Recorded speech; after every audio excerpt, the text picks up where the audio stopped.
नमस्कार दोस्तों। आज हम इस वीडियो में बात करेंगे दुनिया के 5 टॉप बॉडी बिल्डर के बारे में। बॉडी बिल्डिंग को दुनिया का सबसे महंगा खेल माना जाता है क्योंकि एक उचित और बनाए हुए शरीर के लिए बहुत धैर्य और पैसे की आवश्यकता होती है। बॉडी बिल्डिंग में कई उपखेल शामिल हैं जैसे वेट लिफ्टिंग, पावर लिफ्टिंग आदि। इसलिए हर किसी के दिमाग में बॉडी बिल्डर के कुछ नवीनतम आउटपुट होते हैं। दुनिया के शीर्ष बॉडी बिल्डर कौन है? उत्तर को हल करने के लिए हमने शीर्ष से अंतिम रैंक तक दुनिया के शीर्ष 5 बॉडी बिल्डर सूचीबद्ध किए हैं। तो दोस्तों बने रहिएगा वीडियो में हमारे साथ आखिर तक और फटाफट चैनल को सब्सक्राइब करके बेल वाला आइकन दबा दीजिए और वीडियो को लाइक कर दीजिए। दोस्तों हमारी सूची में नंबर 5 पर आते हैं फिल हीथ। हीथ सभी समय के बहुत प्रसिद्ध बॉडी बिल्डर में से एक हैं, जिन्हें उनके प्रीमियम जेनेटिक्स के लिए भगवान द्वारा प्राप्त शानदार उपहार के रूप में जाना जाता है। फिल के पास स्वाभाविक रूप से बॉडी बिल्डिंग के कुछ सबसे अच्छे शरीर के अंग हैं।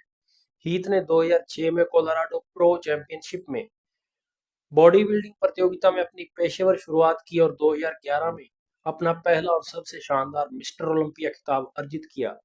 9 वर्षों के बाद फिल ने अपने नाम के साथ 7 ओलंपिया खिताब हासिल किए हैं और वह 2011-2017 तक हर साल जीतते रहे। फिल सीधे सिर्फ दूसरे नंबर के लिए अर्नोल्ड के साथ प्रतिस्पर्धा करते हैं। फिल को मिस्टर ओलंपिया में शीर्ष स्थान पर रखा गया था और वह अर्नोल्ड क्लासिक यूरोप और आईएफबीबी आयरन मैन में पहले स्थान पर रहे। अगर उन्हें 2023 में नवंबर में मिस्टर ओलंपिया जीतना होता तो वे बॉडी बिल्डिंग खिताब के सबसे उम्रदराज विजेता होते। वे अब तक के सबसे महान और बेहतरीन बॉडी बिल्डर हैं। दोस्तों सूची में नंबर 4 पर नाम आता है डोरियन येट्स का। बॉडी बिल्डिंग पेशे के राक्षस के रूप में जाने जाने वाले डोरियन एक अंग्रेज पूर्व पेशेवर बॉडी बिल्डर हैं और वे उच्च तीव्रता प्रशिक्षण और विशाल आकार, कटे हुए ग्लूट्स और हैमस्ट्रिंग के लिए जाने जाते हैं। डोरियन येट्स ने 1991 में न्यू कैसल प्रो में अपना पेशेवर पदार्पण किया। उन्होंने वहां से मिस्टर ओलंपिया खिताब जीतने की अपनी यात्रा शुरू की और 1992 से 1997 तक लगातार 6 बार यह खिताब जीता, जिसने उन्हें मिस्टर ओलंपिया के इतिहास में 5वां सबसे बड़ा खिताब दिलाया। येट्स का वजन लगभग 280 पाउंड है और वो पूरी तरह से साफ सुथरे हैं। ऑफ सीजन के दौरान उनका वजन लगभग 320 पाउंड था। बॉडी बिल्डिंग इतिहास में उनका एक पेशेवर और शानदार बैक है और वे स्पोर्ट्स मॉन्स्टर युग के लिए जाने जाते हैं। येट्स ने 1983 में टेम्पल रो पर स्थित मार्टियन जिम से अपना बॉडी बिल्डिंग कैरियर शुरू किया। उनके रिकॉर्ड में 1992 से लेकर 1997 में उनकी सेवानिवृत्ति तक 15 प्रमुख प्रतियोगिताएं शामिल हैं। उन्होंने हर प्रतियोगिता जीती और बाइसेप्स और ट्राइसेप्स सहित पुरानी चोटों के कारण अपना करियर समाप्त कर दिया। येट्स को बॉडी बिल्डिंग में पहला मास मॉन्स्टर माना जाता है। उन्होंने अपने प्रशिक्षण को संयोजित किया। उनका यह भी मानना है कि उनकी चोटें उनके अत्यधिक स्तर के प्रशिक्षण को बनाए रखने की आदतों के कारण है। दोस्तों लिस्ट में नंबर 3 पर आता है ली हेनी का नाम। ली हेनी ने 8 मिस्टर ओलंपिया टाइटल जीते और वह अभी भी रॉनी कोलमैन के साथ सबसे ज्यादा ओलंपिया टाइटल जीतने का रिकॉर्ड रखते हैं। जब ली हेनी ने 1 साल बाद अपना पहला ओलंपिया टाइटल जीता, तब उन्होंने लगातार 8 वर्षों तक बॉडी बिल्डिंग खेल पर अपना दबदबा बनाए रखा। ऑफ सीजन के दौरान हैनी का वजन लगभग 260 प्लस एलबीएस तक पहुंच गया था और उन्होंने अपने अगले भविष्य की प्रतियोगिताओं के लिए अपना वजन लगभग 230 से 240 एलबीएस तक कम कर लिया। वह एक अमेरिकी पूर्व आईएफबीबी पेशेवर बॉडी बिल्डर हैं और उन्होंने 1983 में अटलांटिक सिटी में वर्ल्ड प्रो चैंपियनशिप में पहली पेशेवर शुरुआत की। राष्ट्रपति बिल क्लिंटन ने ली की सराहना की और उन्हें फिजिकल फिटनेस एंड स्पोर्ट्स परिषद का अध्यक्ष नियुक्त किया। अपनी जीत के बाद ली ने एक सराहनीय फिगर बनाने के लिए समय लिया और 3 साल की कड़ी ट्रेनिंग और डाइटिंग के बाद वह एक अविश्वसनीय पैकेट के साथ लौटे। लिस्ट में नंबर 2 पर आता है रोनी कोलमैन का नाम। बॉडी बिल्डिंग जिम और पहचान में सबसे महान बॉडी बिल्डर माना जाता है। वह बहुत दयालु और हंसमुख स्वभाव के बॉडी बिल्डर थे।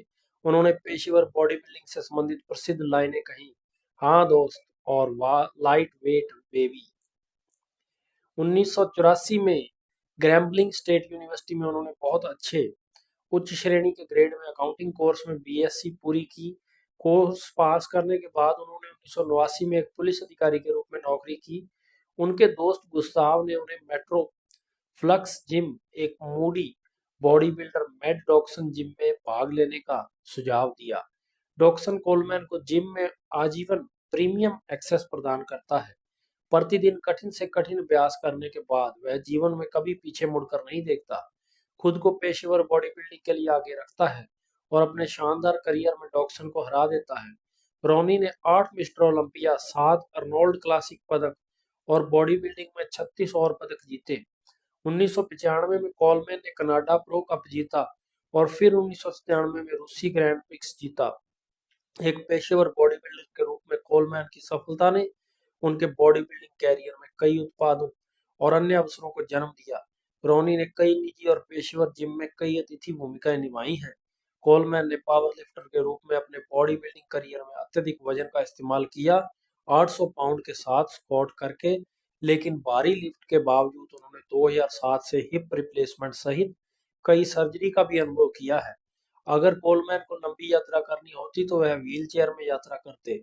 2018 में व्लाद यूडिन ने रॉनी कोलमैन के करियर से प्रेरित होकर Netflix documentary Ronnie Coleman the king में कोलमैन के जीवन और कैरियर को प्रलेखित किया है। दोस्तों, इस लिस्ट में टॉप पर आते हैं आर्नोल्ड स्क्वाजनेकर। वह कैलिफोर्निया के पूर्व गवर्नर हैं। उनका जन्म 30 जुलाई 1947 को हुआ।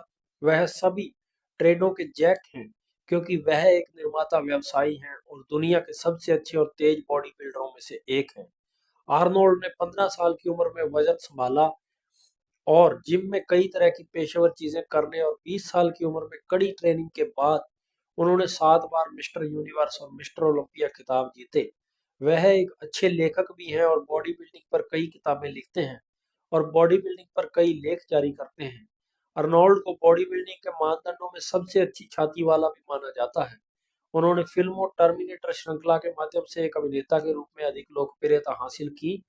अपनी बॉडी बिल्डिंग यात्रा के बारे में बात करते हुए उन्होंने 1960 में वजन उठाने का अभ्यास शुरू किया, जब उन्हें एक फुटबॉल टीम के कोच द्वारा स्थानीय जिम में ले जाया गया। उन्होंने अधिक से अधिक प्रयास किया और प्रतियोगिता जीतकर वापस आए। 1975 के मिस्टर ओलंपिया प्रतियोगिता के बाद आर्नोल्ड ने बॉडी बिल्डिंग के करियर में पेशेवर बॉडी बिल्डिंग से संन्यास की घोषणा की।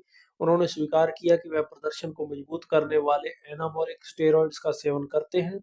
फिर भी वे सभी कानूनी हैं क्योंकि उन्होंने स्वीकार किया कि स्टेरॉइड मांसपेशियों के आकार को बनाए रखने में मेरे लिए बहुत सहायक है।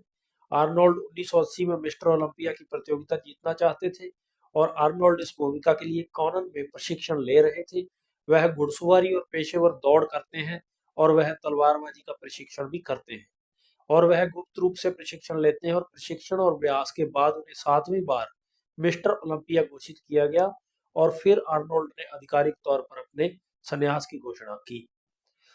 तो दोस्तों, आज की वीडियो में इतना ही। हमारी वीडियो आपको कैसी लगी हमें कमेंट करके जरूर बताएं और अगर हमारे चैनल पर आप नए हैं तो चैनल को सब्सक्राइब करके बेल वाला आइकन दबाना ना भूलें।